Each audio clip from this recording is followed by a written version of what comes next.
Welcome to the Deep Dive. Today we are looking at something profoundly challenging.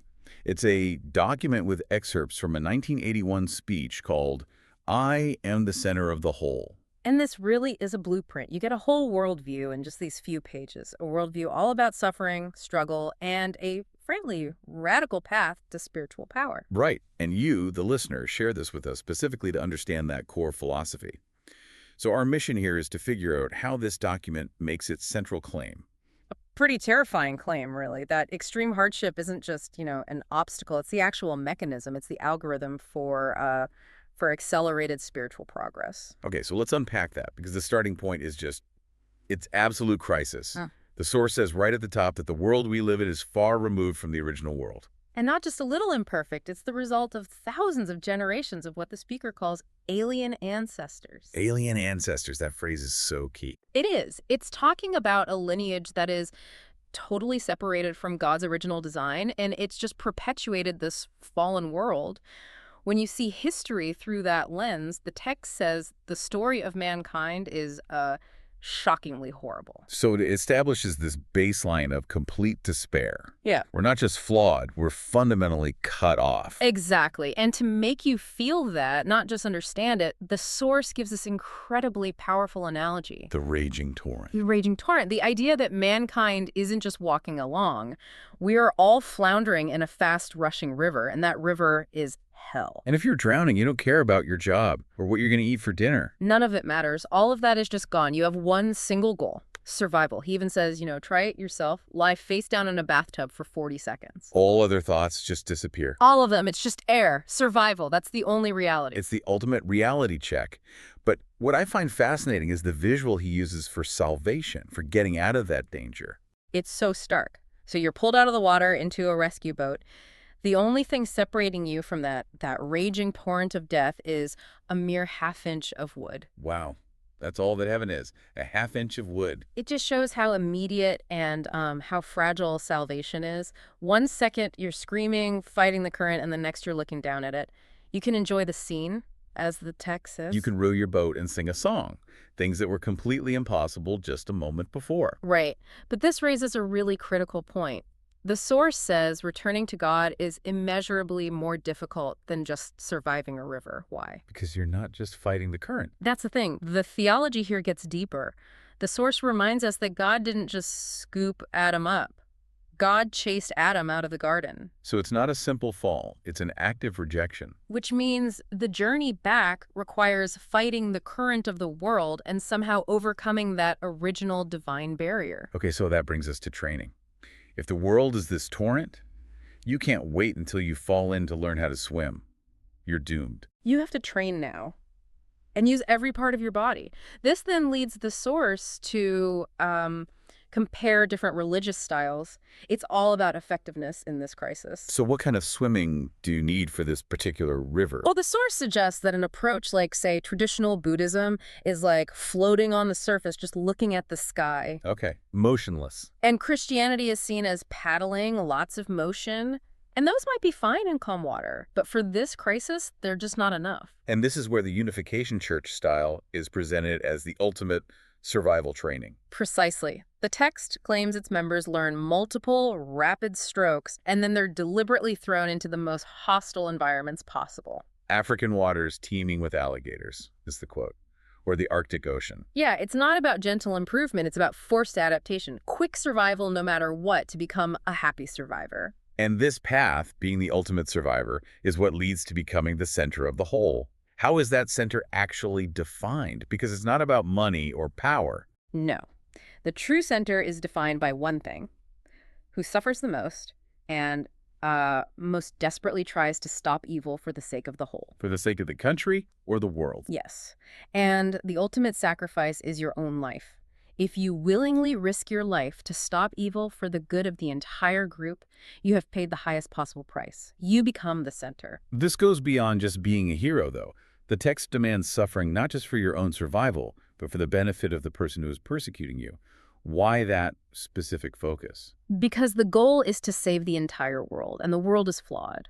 The center has to show the path of restoration for everyone, and this gets applied, very controversially, to the context of America in 1981. Right, the source brings up a really critical point about national suffering. It acknowledges that historically, Black Americans have suffered more than white Americans.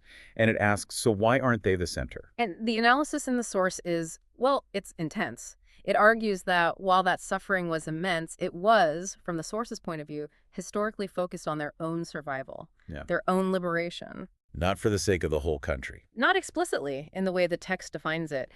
The required central action, according to this, would have been an almost impossibly difficult spiritual move. Which would have been what? The speaker claims that to become the center, Black Americans would have needed to go to white families and say, essentially, I have suffered for this country. Now I will serve you and teach you my path. Wow. It's that act of serving the group that caused the suffering, with the goal of saving the entire nation, including your oppressors. That's what the source claims elevates someone to the center. That is an extreme theological demand. The suffering has to be consciously directed outward for the spiritual good of the oppressor and the nation. Yes, and the text is very clear that if Black members of the movement serve the world more than others in exactly this way, they will become the center. The principle is unchanging. This incredible standard of suffering for others, it leads us right to the core of this whole worldview. Indemnity. The acceleration formula. Presented as the course everyone dislikes, but that makes this rapid progress possible. It's the mechanism that speeds everything up. Without it, the source says reaching heaven would take thousands of years. With indemnity, you're dramatically fast-forwarding the process. And it means a total reversal of how we normally seek comfort. You need to get to the 40th floor, you choose the stairs, not the elevator. You need to travel somewhere, you run, you don't drive. It's this radical daily commitment to the hardest possible path. You even redefine your own body. An indemnity nose or indemnity mouth that learns to like what other mouths would reject. You are intentionally choosing the unpleasant task because difficulty is the fuel for this engine. And the psychological framing here is what's so wild. This isn't punishment. It's sold as the shortest path to being superior. The marriage example is pretty provocative. It really is. The claim is that the fastest way to become the world's best husband is to intentionally marry the world's ugliest woman or the world's worst wife. And so you don't find someone compatible. You Right. find the person who will guarantee the most conflict, the most work. Yes. And through that willing, grateful, difficult effort, you transform her into the best wife. That intense suffering is framed as God's strategy to give you a diploma as fast as possible. God wants to certify you as a champion in 10 years instead of 60. And difficulty is the only way to get that certification. It's a radical reframing. You actively seek out conflict to speed up your own growth. And that standard of excellence is universal. It is. To be the best person, you have to do all the most difficult tasks. And you have to seek out the toughest judge. So how does that apply to the standard for women in the text? The source claims the best woman has to embody the men's standard for a superior woman, not just the women's standard. Because men, it says, will be the ultimate judges. You have to prove your excellence against the highest, most rigorous standard you can find. So all this intense personal training is basically preparation for a much bigger global fight. Exactly. The source shifts from personal indemnity to the role of the whole movement. It's introduced not as a religion, but as an independence army. An army fighting for the heavenly kingdom, which is not yet established on earth. They're soldiers in a spiritual war. And in 1981, the enemy is very, very clearly identified. Communism. Communism. It's called the largest sea monster, a storm that could smash America. This isn't just politics. The source frames the Cold War, conflicts like El Salvador, as a manifestation of cosmic evil that must be destroyed. And the demand on this army is it's overwhelming. They have to train harder than the communists, know everything about them. The acceleration formula again. If a normal army takes 3 years to reach a standard, this army has to do it in 3 months. The soldiers have to be ready to fight tooth and nail for 7. And the source is confident that if the U.S. government fails, this religious army will have to rise up. And that's why the leader faces so much persecution, because he's the general of an army without a country. And that external pressure, the world calling him a dictator or a militarist, it's not only expected, it's welcomed.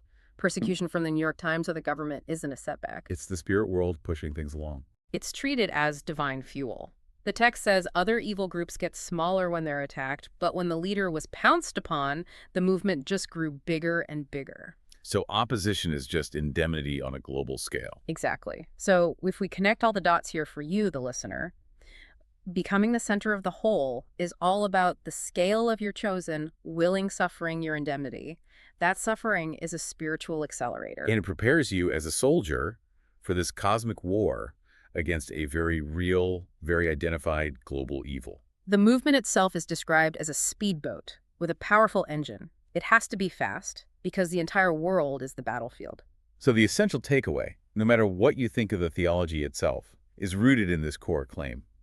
The value of things is only truly understood by people who have been through the fiercest storms. If you've had an easy life, you can't really appreciate a beautiful day. One day is just like the next. But the happy survivor, the person who has paid the indemnity and lived through that torrent, they appreciate the sunshine because they know intimately what the struggle felt like. That willingness to seek out and survive the worst is what defines being the center in this worldview.